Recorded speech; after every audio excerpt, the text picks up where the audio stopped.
Imagine a massive environmental contaminant that is, well, it's literally everywhere. You're talking about nitrate. Exactly. Nah. That's in our water from fertilizer runoff. It's a byproduct of industry. Now, imagine trying to clean it up, or even better, turn it into something valuable like fuel. The problem is that process is painfully slow. Painfully slow, and it costs a ton of energy. It's like you said, trying to win the molecular Indy 500, but you're stuck driving a golf cart. It's a huge energy paradox. We have this pollution we need to solve, but the chemistry to fix it is just often too expensive to even consider. But what if you could use something cheap, something abundant like sunlight? And combine it with microscopic machines. Microscopic machines inspired by nature's best designs. What if you could build this semi-artificial powerhouse that turns pollution into green fuel and just shatters all the speed records? Well, that is the core of what we're getting into today. Welcome to the deep dive. Today we're unpacking a really revolutionary piece of research on chemical catalysis published in the Journal of the American Chemical Society. That's JACS for those in the know. The paper's title is a mouthful, but it says it all. Bio-inspired Phi single-atom Nanozyme synergizes with natural NarGH dimer for high-efficiency photobiocatalytic nitrate conversion. It's the work of a big team, Jiongbian, Jingzhao, Zixuan Zhang, and the corresponding authors Xiaoqing An and Junwang Tang from places like Tsinghua University. And the problem they tackled, it sounds technical, but the idea is actually pretty simple. Right. You have nitrate, the pollutant. You want to turn it into something useful like ammonia or something harmless like nitrogen gas. But that very first step, just converting nitrate to nitrite, is the biggest hurdle. It's the ultimate bottleneck. It holds everything else up. So let's get into that.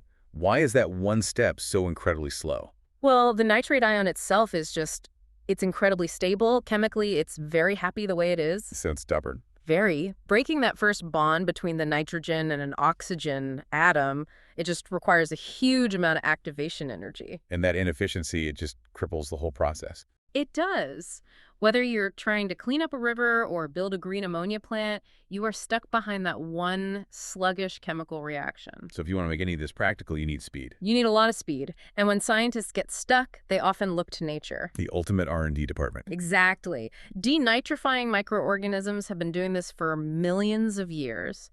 They use this whole cascade of enzymes, and the one that kicks it all off is a complex called NarGHI. The RGHI. And this thing works by moving electrons around, right? It's like a tiny biological circuit board. Precisely. It takes electrons from an energy source, usually something called a quinol, and it has to deliver them to the nitrate to get the reaction started. So it's a relay race. A very specialized one. And the NarI subunit of that complex, that's the key mediator. It's the quarterback. It takes the electron ball from the source and hands it off to the part that actually does the work. Which is the NarGH dimer. That's the catalytic center. So the natural pathway is quinol to NarI to NarGH, and then you get your product. Okay, so if nature already has the tool, what's the problem? The problem is that the quarterback, the NarI subunit, is really fragile. It's embedded in the cell membrane. It's hard to work with outside of a living cell. It's just not robust enough for any kind of industrial scale job. Ah, so the big idea here was brilliantly simple then. It really was. Keep the part that does the heavy lifting, the NarGH dimer. Right. Keep the high performance engine. And just get rid of that fragile, temperamental NarI subunit. Exactly. The idea was, let's build an artificial replacement for it, a synthetic nanozyme that does the exact same electron transfer job but is way more durable and efficient. So you're swapping out the custom finicky fuel line for a synthetic one that just works better. You got it. Which brings us right into the engineering. How do you build this semi-artificial supercatalyst? Well, you fuse the natural enzyme, that NarGH dimer, with this brand new synthetic material. The result is called FC3N4-CNRGH. Okay, let's talk about the synthetic part, the nanozyme. The star of the show is the SE3N4CN.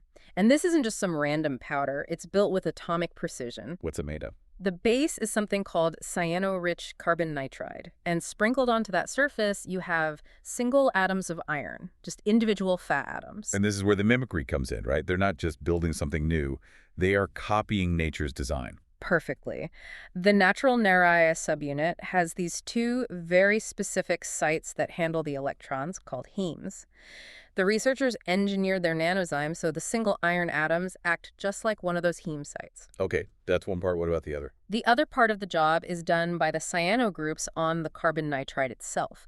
They were designed to mimic the other heme site. So it's like the natural enzyme has two hands to pass off the electron. Right. And they built a perfect robotic replacement for both of those hands using iron and these cyano groups. It's an incredible piece of molecular engineering, but building the part is only half the battle. You have to make them connect. The synthetic part and the biological part have to lock together perfectly. It can't be random. And it's not. They ran these supercomputer simulations, molecular dynamics, to watch how the two pieces would interact. And what did they find? They found a tight, stable bond. It's driven by forces on the surface, almost like two perfectly shaped magnets snapping together. How strong are we talking? Did they measure it? They did. The binding affinity constant, the KD, was just 16.7 nanomolar. Okay. And for those of us who haven't looked at enzyme kinetics in a while, what does that mean? It means it's basically molecular superglue. Wow. The two parts find each other and lock on with incredible strength. This ensures that every single electron transfer is happening exactly where it needs to, no wasted energy. So it's not just a replacement part, it's a self-aligning replacement part. Exactly. The simulation showed it spontaneously twists into the perfect orientation between about 25 and 40 degrees to maximize that electron flow. They basically built an optimized high-speed data cable between the two components. The setup sounds flawless. So the obvious next question is, what happens when you turn it on? Let's get to the performance. The results were pretty spectacular. And you have to remember, this entire system is photobiocatalytic. Meaning it's powered by light. Powered by visible light, solar energy, which makes the whole thing incredibly sustainable. Okay, so give us the wow fact. What's the number that really defines this breakthrough? Well, first, the selectivity was nearly perfect, almost 100%. No energy wasted making side products. Okay. But the real game changer was the speed. The reaction kinetic constant, K, was a staggering 68.9 times faster than using the synthetic catalyst by itself. 68.9. So Okay. let's put that into perspective for you listening. Chemical reactor that might have taken, say, 2 full days to produce what you need, Right. it can now do it in under an hour. That's the difference between a cool lab experiment and a technology you can actually build a factory around. That's a commercial breakthrough. And that speed translates to the ultimate performance metric, the catalytic efficiency. The number they got was 1.81 times 10 to the sixth. And how does that stack up? It far, far exceeds any other biological enzyme or synthetic mimic ever reported. They didn't just match nature, they supercharged it. That's incredible. But there's always a practical question with solar power, right? It's intermittent. How does that work for a wastewater plant that runs 20 and 47? That's a great point. And while they didn't solve energy storage, they did solve another massive practical problem. Which was? The electron donor, the fuel. The natural enzyme needed these really specific, very expensive crenol molecules to run. Right, which drives up the cost and complexity. Massively. But this new hybrid system is way more flexible. It can use common, cheap, and environmentally safe stuff as its fuel. Like what, for example? Things like TEOA, glycerol, and, get this, ascorbic acid. Wait a minute. Ascorbic acid, you mean vitamin C? I mean literally vitamin C. They are running this state-of-the-art bioreactor on vitamin C. That's amazing. It totally changes the economics of it. And on top of all that, the whole system proved to be really durable and stable. You can use it over and over. So we have this molecular powerhouse. It's fast, it's efficient, it runs on sunlight and cheap fuel. So what can we actually do with it? Right. Let's talk about the real-world solutions. There are two huge ones. Cleaning up water and making green energy. Let's start with the water. Okay, so nitrate pollution is a huge deal in wastewater. There's this really promising energy-efficient treatment process called Anammax. Anammax. Anammax is great at removing nitrogen, but it has a weakness. It needs a steady, reliable supply of nitrite. And because this new system produces nitrite with almost perfect selectivity. It's the perfect supplier. It's like a tailor-made fuel delivery service for the Anammax bacteria. So what happened when they put the two together? The results were, frankly, transformational. Using traditional methods, the total nitrogen removal was sitting at a pretty poor 25.5%. Okay, not great. But when they combine this solar-powered catalyst with the Enamics bacteria, that number soared to 94.2%. 94%. That's almost complete removal of the nitrogen pollution, and you're using sunlight to power the hardest part of the process. That's a total game changer for wastewater. Yeah. Okay, so what about green energy? This brings us to ammonia, hmm NH3. Which is being talked about everywhere as this future zero-carbon molecule, a way to store and transport renewable energy. Exactly, a green fuel. But making ammonia today uses the Haber-Bosch process, which is over a century old, and uses something like 1 to 2% of the entire world's energy supply. It's a massive climate problem in its own right. It is. So a key path to green ammonia is using electricity to reduce nitrate. But again, you hit that same bottleneck. If that first nitrate-to-nitrite step is slow, the whole thing grinds to a halt. So by fixing the bottleneck, they've greased the wheels for the entire green ammonia pipeline. That's a great way to put it. Their tests confirmed that the nitrate produced by their system was much easier to convert into ammonia using standard electrocatalysis. So it's not just faster. The product it makes is actually a better ingredient for the next step. Exactly. It makes the whole chain, from nitrate pollution to green ammonia fuel, fundamentally more efficient and more feasible. Incredible. So let's try to boil this all down. What are the key takeaways from this deep dive?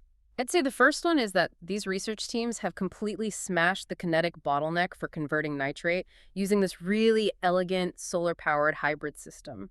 And second, they did it by building a synthetic nanozyme that's a perfect atomic-level mimic of the natural enzyme's fragile part.